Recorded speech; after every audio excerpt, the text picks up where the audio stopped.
दोस्तों, स्वागत है आपका आज की इस कहानी में। हेलो दोस्तों, मेरा नाम काजल है और हम लोग नोएडा में रहते हैं। मेरी उम्र 21 साल है और मैं दिखने में अच्छी खासी लगती हूँ। मेरे घर में मेरे मम्मी पापा और 2 भाई और एक बहन है। मुझे क्रिकेट खेलने का बहुत शौक़ था, इसलिए मैं शुरू से ही क्रिकेट खेलने के बारे में बहुत सोचती रहती थी, जिसकी वजह से मेरा पढ़ाई में ध्यान बिल्कुल भी नहीं लगता था। पिछले साल मैं 12वीं कक्षा में फेल हो गई थी। मेरे घर वाले मेरी पढ़ाई को लेकर काफ़ी परेशान रहते थे। आखिरकार मेरे पापा ने मेरी पढ़ाई करने के लिए मेरे मामा के घर गुजरात भेज दिया। मेरे मामा के घर मेरे मामा, मामी और उनका एक बेटा था। मैं मामा के घर चली गई थी और मामा को भी पता था कि मैं पढ़ने में बहुत कमज़ोर हूँ। पढ़ाई में तो मेरा बिल्कुल भी मन नहीं लगता था, क्योंकि मेरे ऊपर मस्त वाला क्रिकेट खेलने का बुखार जो छाया हुआ था। मामा ने कहा कि काजल, तू तो पढ़ने में बहुत ही कमज़ोर हो गई है। पता नहीं आजकल तेरा ध्यान कहाँ कहाँ भटकता रहता है। मामा ने कहा, काजल, मैं तुम्हारे यहाँ पे कोचिंग लगवा देता हूँ। हमारे यहाँ पर एक संदीप नाम का एक टीचर है जो पढ़ाने में बहुत ही माहिर है और मैंने उससे तुम्हारे बारे में बात भी कर ली है। मैंने कहा, मामा, जैसा आप ठीक समझे। फिर थोड़ी देर बाद मामी ने मुझे बताया कि वह हमारे यहाँ अपार्टमेंट में ही रहते हैं, जो कि हमसे सिर्फ एक फ्लोर नीचे था। उनकी उम्र करीब 35 साल थी और उनकी शादी भी हो चुकी थी, लेकिन उनका अभी तक कोई बच्चा नहीं था। वह जब कोचिंग से आए तो मामी ने उनको हमारे घर ऊपर बुला लिया और वह बाहर हॉल में बैठे थे। तभी मामी ने मुझे आवाज़ दी और मैं जल्दी से बाहर आ गई। उस वक्त मैंने टॉप और स्कर्ट पहन रखा था और मेरे बाल भी खुले थे। दिखने में तो मैं उस समय गजब लग रही थी। फिर बाहर जाकर मैंने सर को हाय बोला और सर ने भी मुझको हाय बोलकर मेरे साथ हाथ मिलाया। सर दिखने में काफ़ी अच्छे थे और लंबे चौड़े भी थे। मामी ने सर से कहा कि इन्हें कोचिंग कब से आना है, तो उन्होंने कहा कि वह कल से आ सकती है और वह चले गए। जब वह चले गए तो मुझे ऐसा लगा कि कई बार उनकी नज़रें मेरी कमर और स्कर्ट पर जा रही थी। मैं अपने कमरे में जाने के बाद काफ़ी देर तक उनके बारे में ही सोचती रही। दूसरे दिन मुझे कोचिंग पर जाना था। जब मैं उनके घर पहुंची तो उनकी पत्नी ने दरवाज़ा खोला और मैं रूम में जाकर बैठ गई। फिर सर भी रूम में आ गए और कहा कि आ गए आप। मैंने कहा, जी हाँ, आ गई हूँ। फिर सर ने मुझे पढ़ाना शुरू कर दिया, लेकिन उस दिन सर ने मुझे एक बार भी ऐसी नज़र से नहीं देखा जिस नज़र से उन्होंने मुझे कल देखा था। करीब 2 सप्ताह तक ऐसा ही चलता रहा।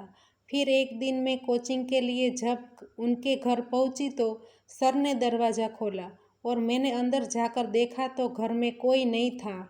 मैंने आज स्कर्ट और टॉप पहना हुआ था, लेकिन आज मैंने देखा कि सर की नज़रें कुछ अलग ही लग रही थी।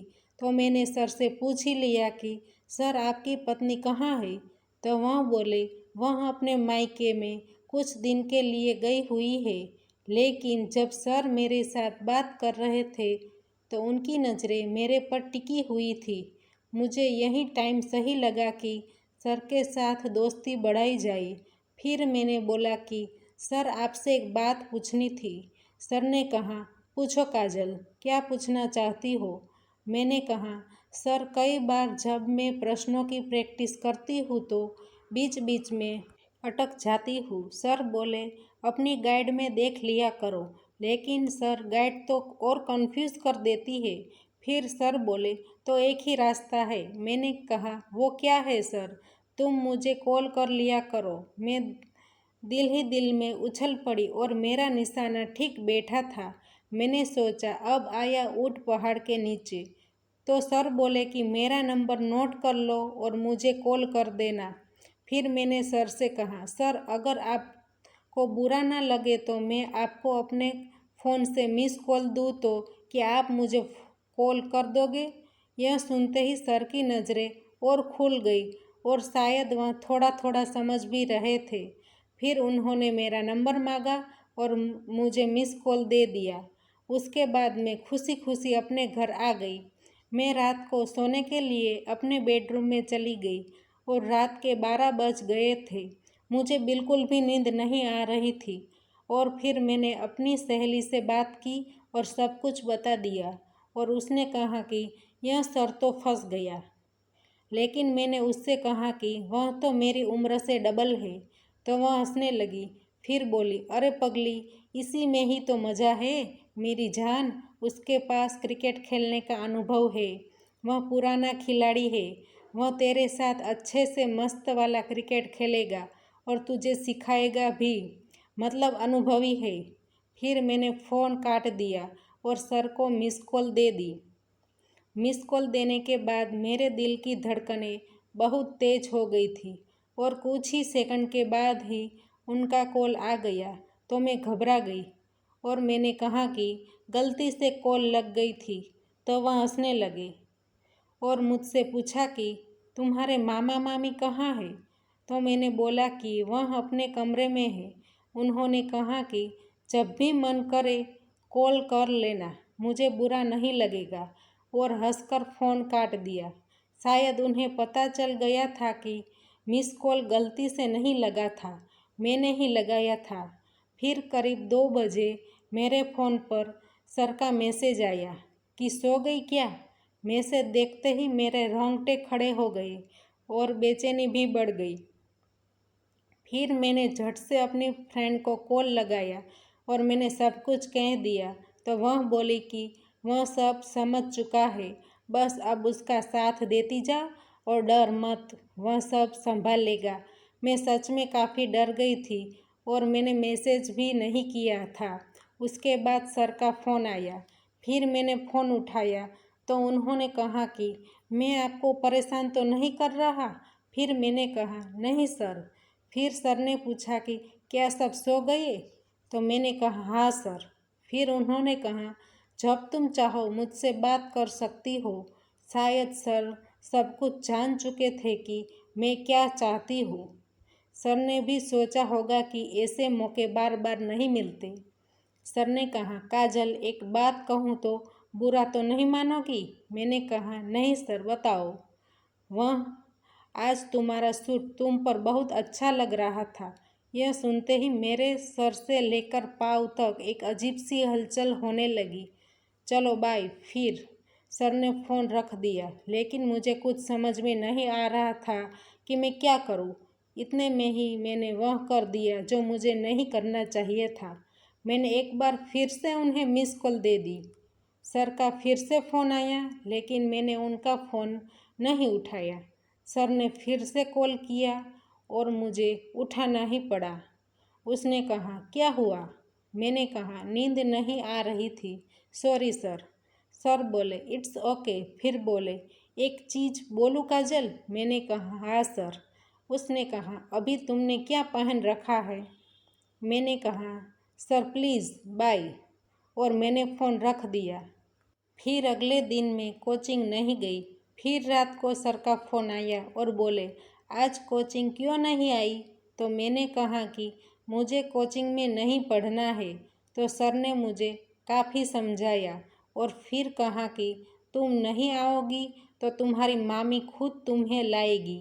फिर तो आना ही पड़ेगा, और कल मैं तुम्हारी एक और क्लास लूँगा और उसका नाम मस्त वाला क्रिकेट क्लास होगा।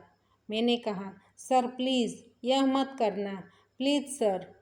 उसने बाय काजल कहकर फ़ोन काट दिया। फिर मुझे पूरी रात नींद नहीं आई और सुबह करीब 9 बजे सर का फ़ोन घर पर आया और सर ने पता नहीं मामी से क्या बात की। तो मामी ने मुझसे कहा चलो कोचिंग, और मामी मुझे ज़बरदस्ती घर से सर के घर ले गई। फिर सर ने दरवाज़ा खोला और मामी ने मुझे अंदर जाने को कहा और मैं चली गई। फिर सर ने मामी को कहा कि आज क्लास लंबी चलेगी तो मैं इसे 5 बजे तक पढ़ाऊँगा। मैं अंदर चली गई और सर भी दरवाजे को लॉक करके अंदर आ गई। सर ने कहा काजल, क्या तुम आज क्रिकेट खेलने की क्लास नहीं लोगी? मैंने कुछ नहीं कहा। फिर कुछ ही समय में सर ने मेरे साथ मस्त वाला क्रिकेट खेलना शुरू कर दिया। उसने कहा, काजल, मैं कब से तुम्हें क्रिकेट खेलना सिखाना चाहता था। क्या तुम क्रिकेट कैसे खेलते हैं नहीं सीखोगी? मैंने कहा, जी सर, बिल्कुल सीखूंगी। सर ने उस दिन मेरे साथ 4 घंटे तक मस्त वाला क्रिकेट का खेल खेला और हमने खूब एंजॉय भी किया। दोस्तों, सर ने खूब चौके और लंबे लंबे छक्के लगाए। सर की बैटिंग देखकर तो मुझे बहुत ही मज़ा आ रहा था। तो दोस्तों, हमारी कहानी यहीं पे समाप्त होती है। तो दोस्तों, हमारी कहानी कैसी लगी कमेंट्स में ज़रूर बताइएगा और कहानी पसंद आई है तो वीडियो को लाइक करें और शेयर करें। चैनल पर नए हैं तो चैनल को सब्सक्राइब करें और हाँ, बेल नोटिफिकेशन को भी दबाइएगा ताकि आने वाली वीडियोस की अपडेट आपको सबसे पहले मिल सके। धन्यवाद।